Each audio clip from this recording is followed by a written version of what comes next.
On vous a préparé cette semaine une édition toute spéciale de l'Hebdo débarque. Vous avez l'habitude de nous voir arriver en groupe. Cette semaine, ce ne sera pas le cas. L'unique représentante de l'équipe de l'Hebdo Rive-Nord sera Olivia. Mais je ne serai pas seule pour autant parce qu'on a des invités bien spéciaux qui nous attendent à l'intérieur. Allons les rencontrer. Bonjour Olivia. Bonjour Claudine. Bienvenue à la maison à Desmardions. On est très contents, ma famille et moi et ma mère, de t'accueillir ici pour venir vivre avec nous ce grand privilège qu'on a d'accueillir des gens en fin de vie. Alors, si tu veux bien entrer chez nous, avec ou chez plaisir, mon père, avec qu'on te fasse faire une espèce de petite visite avec les membres de ma famille. OK. Alors, OK.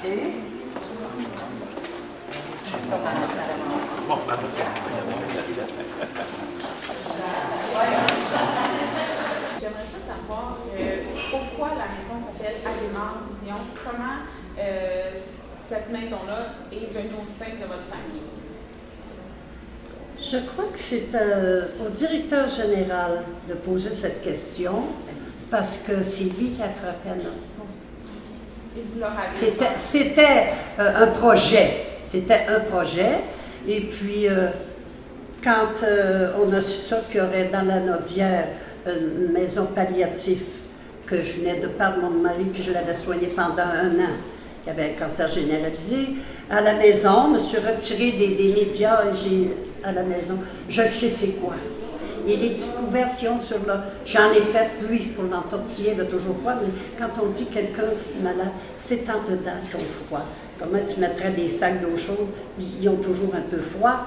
Et j'ai pensé beaucoup à ces gens-là, et je voulais qu'eux aussi, qu'il y ait des couvertes douces, eux aussi, qu'il y ait quelqu'un qui gère cette maison. Et la famille, on a consulté la famille, ils ont accepté que cette maison porte le nom à Desmardions.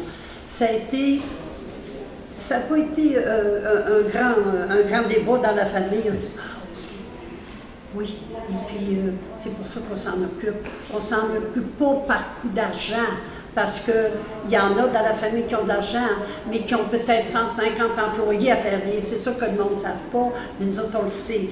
J'ai toujours été dans ces choses-là, aider les gens, et parce que ça vient de mes parents. Mes parents, dans ma petite colonie, dans la Gaspésie, ma mère allait ensevelir les morts, elle apportait ses chandelles, ses beaux.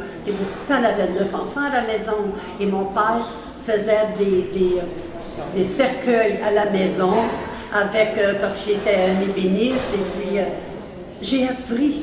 Puis ma mère me disait, on va les porter à manger, ces gens-là sont tristes. Il y a quelqu'un qui vient de décéder.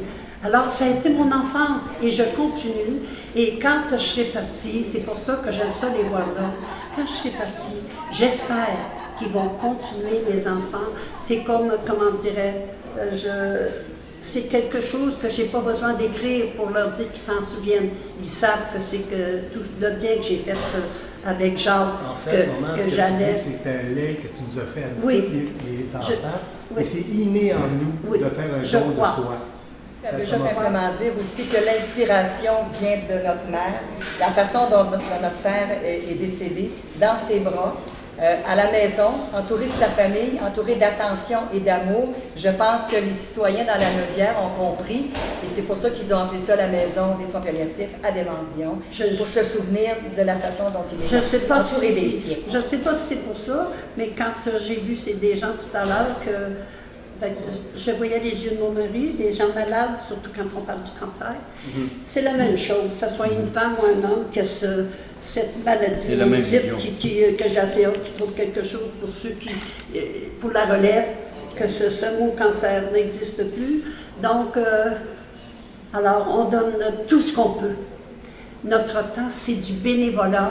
Mais de l'argent, comme tout le monde, nous, on donne un petit peu ici, un petit peu là. Mais c'est surtout, puis le directeur général peut vous dire, c'est surtout notre temps et nos émotions qu'on donne à des maisons comme ça et à toutes les choses qu'on représente. Et depuis que j'ai élevé ma famille à Charlemagne, j'ai toujours essayé de travailler avec des gens qui travaillaient bénévolement. J'ai toujours... comment je dirais bien, montrer que je pouvais aider, même si j'avais 14 enfants. Alors, c'est ça aujourd'hui que je vois que mes enfants, j'espère qu'ils vont répéter ça, d'aider l'être humain. C'est humain, quoi.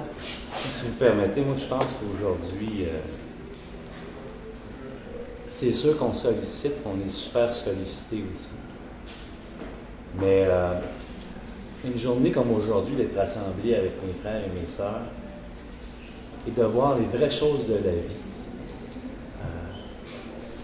Moi, la réflexion que j'ai aujourd'hui, les valeurs fondamentales et l'essentiel de la vie, c'est ce qu'on vit aujourd'hui. Il n'y a plus de frontières financières, il n'y a plus de petits problèmes personnels, on en vit tous dans notre vie. Mais je pense qu'aujourd'hui, pour moi, ça me permet de grandir et d'apprécier davantage ma sœur qui est à côté de moi. Mon frère, des fois que je peux avoir une différence avec lui, pour une raison ou une autre. Alors, c'est une réflexion aujourd'hui qui me permet de dire que je les aime, je les adore, parce que ma mère nous a inculqué des valeurs qui ne s'apprennent pas financièrement, mais qui se vivent au quotidien. Et c'est la chance que moi j'ai. Et de faire un tour aujourd'hui à la maison à Desmaures, mes enfants vont aussi, je vais retransmettre ça à mes enfants. Donc, je pense que si on peut faire une différence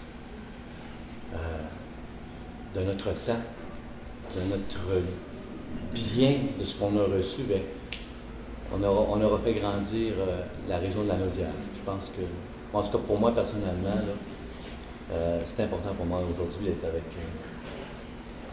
les vraies choses de la vie, mes frères et mes sœurs. Ouais. Dans la même veine, ce que je constate, c'est que quand on vient ici, ça nous ramène à l'essence de la vie. Donc, qu'est-ce que vous venez chercher? Vous avez parlé un peu à ce sujet-là. Qu'est-ce que vous venez chercher tous et chacun quand vous venez ici? Qu'est-ce que vous rapportez chez vous? Moi, quand je viens ici à la Maison de Montdion, ça me donne un petit peu d'espoir pour éventuellement mes vieux jours, quoi que ce soit. Probablement que je n'avais pas l'occasion de venir ici. Mais quand je vois qu'il y a des maisons de soins palliatifs au Québec qui se construisent à l'image de la Maison de Montdion, mais je pense que ça me fait... je suis heureux de voir l'avenir sur un bon œil. Parce que si on recule une couple d'années en arrière, les maisons de soins palliatifs, il n'y en avait pas, à part les hôpitaux. Et quand je viens ici régulièrement avec M. Cadieux, on fait le tour de la Maison de Montdion, puis je vois que les gens, nos résidents qui sont ici en fin de vie, ils sont comme au paradis. Il y a même madame ce matin qui disait qu'elle était au paradis ici. Elle était à son chalet, la madame. Elle était dans son chalet ici. C'était que moi, juste ça me donne encore espoir à continuer à promouvoir la Maison de Montdion. On va aller chercher un petit peu d'aide extérieure, surtout dans la région de la Naudière, parce que c'est une maison de soins palliatifs dans la région de la Naudière, pour essayer d'emmener des sous le plus possible. On sait que la Naudière, c'est une grande région, une région moyenne au Québec, c'est pas une région qui est extrêmement riche, mais par contre, la Maison des Montdion, c'est ça aussi. C'est pas une maison extrêmement riche, c'est une maison qui a un grand cœur, c'est une maison que tout le monde veut rentrer, c'est une maison chaleureuse, c'est une maison pleine d'amour. Si je peux continuer dans le même temps, ce que ça m'apporte, c'est de savoir que d'amener les gens de la région, du Québec aussi, de comprendre que comment nos personnes âgées, nos personnes malades ont besoin de nous près d'eux. Et souvent, malheureusement, avec tout ce qui se passe avec le côté de la santé au Québec, c'est plutôt la difficulté, on ne parle que d'argent et d'investir ici et là. Mais je pense qu'il faut s'investir d'ailleurs humainement auprès de nos parents, de nos familles, ainsi de suite, et de les suivre jusque-là où, je pense, ils sont en fin de vie. Et ça n'a pas de prix. Et c'est ce que moi j'apprends ici, et c'est que ça fait longtemps aussi que le chemin vers ça. Et puis aujourd'hui encore avec la famille, je viens voir ça, puis je me dis, oui, on est dans la bonne direction. C'est exactement ce qu'il faut faire. Je pense que vous avez tous absolument raison, parce que je pense que c'est une responsabilité de nous tous quand on a de la chance, quand on a la santé. C'est une responsabilité qu'on a de faire une différence, de s'impliquer, de prendre soin des gens qui nous ont aimés, de prendre soin des gens qu'on aime. Tu sais, c'est facile de dire on va aller placer grand-maman là, on va placer maman ici, on va placer ma tante là. C'est dommage, puis c'est vrai que c'est pas une question d'argent. Ça devrait pas être une question d'argent. la base des choses, la famille, l'amour, ce qu'on a reçu, ce qu'on doit transmettre, de prendre soin de ces gens-là. Je pense que c'est une responsabilité, mais c'est aussi un grand cadeau qu'on a. Quand on a la chance de donner la main à quelqu'un, de l'accompagner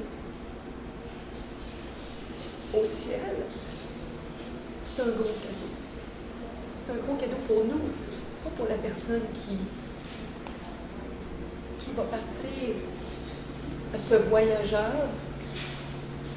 C'est un cadeau pour nous, qui nous est donné dans le fond. La personne qui est là, qui dit « Prends-moi la main,